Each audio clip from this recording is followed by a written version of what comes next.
FRC சட்டம் 20 ஆண்டுகளாக நடைமுறையில் உள்ளது என்று இனி செயல்படுத்தப்பட்டால் அது அமைப்பாக தான் செயல்படும் என விளவங்கோடு தொகுதி பாஜக வேட்பாளர் விஜயதாரணி தெரிவித்துள்ளார். வாக்கு சேகரிப்பில் ஈடுபட்ட போது செய்தியாளர்களை சந்தித்த அவர் இவ்வாறு தெரிவித்தார். ஏற்கனவே இந்த சட்டம் நிலவில் தான் இருந்துகிட்டு இருக்கு.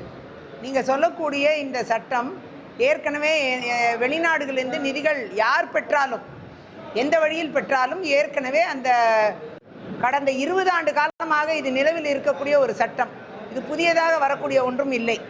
ஆகையால் இதில் எந்த பிரச்சனையும் இருக்கிறதா எனக்கு தெரியல. அந்த வகையில் ஏற்கனவே இந்த சட்டம் நிலவில் இருந்து கொண்டிருக்கிறது. ஏற்கனவே இதுக்கு எல்லாத்துக்கும் கணக்கு காமிக்கணும், சோர்ஸ் காமிக்கணும்.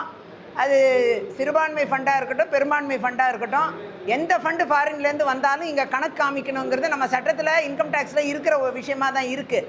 அதில் ஒன்றும் எந்த பெரிய மாற்றமும் இல்லை இது வரைக்கும். இனியும் அந்த எந்த புதிய சட்டம் வந்தாலும் அதை ரெகுலேட் பண்ணுற சட்டங்கள் இருக்கும். இந்த ஃபாரின் ஃபண்ட்ஸ் நிறைய விஷயங்களுக்காக வருது. அது அரசு கடன் மூலமாக வருது, அரசு ப்ராஜெக்ட்ஸ்க்காக வருது, அதே மாதிரி தனியார் ப்ராஜெக்ட்ஸ்க்காக வருது. இது மாதிரி நிறைய நிதிகள் வந்துட்டு தான் இருக்குது. கம்பெனிகள் மூலமாக வந்துக்கிட்டு இருக்கு.